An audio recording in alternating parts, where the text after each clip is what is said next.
It started suddenly. Autumn was coming to an end. The weather was rapidly deteriorating. Busy streets turned into canals filled with icy water and debris. Thin streams ran along the dirty walls and mixed with the long-term patina of rust. An atmosphere of decay, a thick, viscous feeling. It started early in the morning.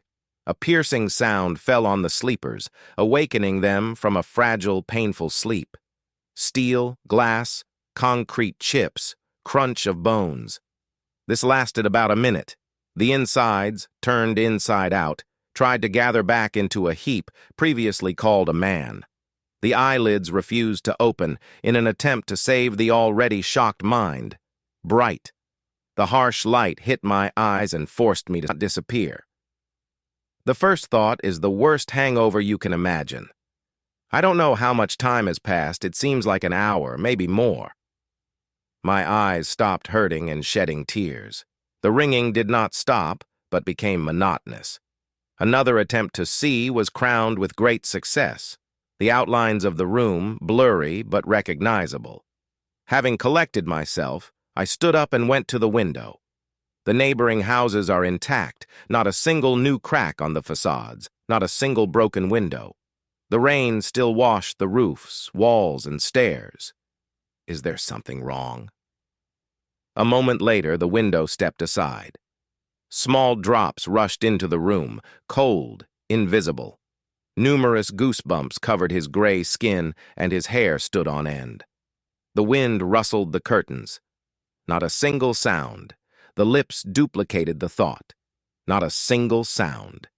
Years later, no one has received an exact answer to the question, what happened? There were different rumors. Some talked about testing new weapons of mass destruction. Some furtively mentioned the invasion of extraterrestrial civilizations, while others believed in divine punishment. In any case, the rumor was silent. Everyone who survived the Gait and remained sane could no longer speak or hear. In any case, they were lucky to be alive.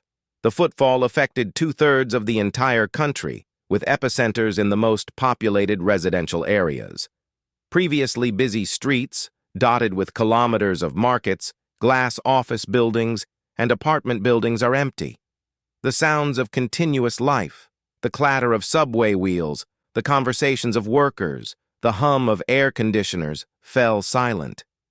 The strangest and most frightening thing was the fact that there was no destruction. Every brick remained in its place. The doors also held tightly to their hinges. Not a single glass turned into fragments. Everything remained motionless. The changes affected only the flesh. The first remains found resembled a sickening purple mass, convulsively writhing lumps that have become victims of an invisible cyclopic press, bone fragments, muscle fibers, a picture reminiscent of a terrible car accident. But the most terrible thing remained the fact that all this mess was heart-rendingly begging for death.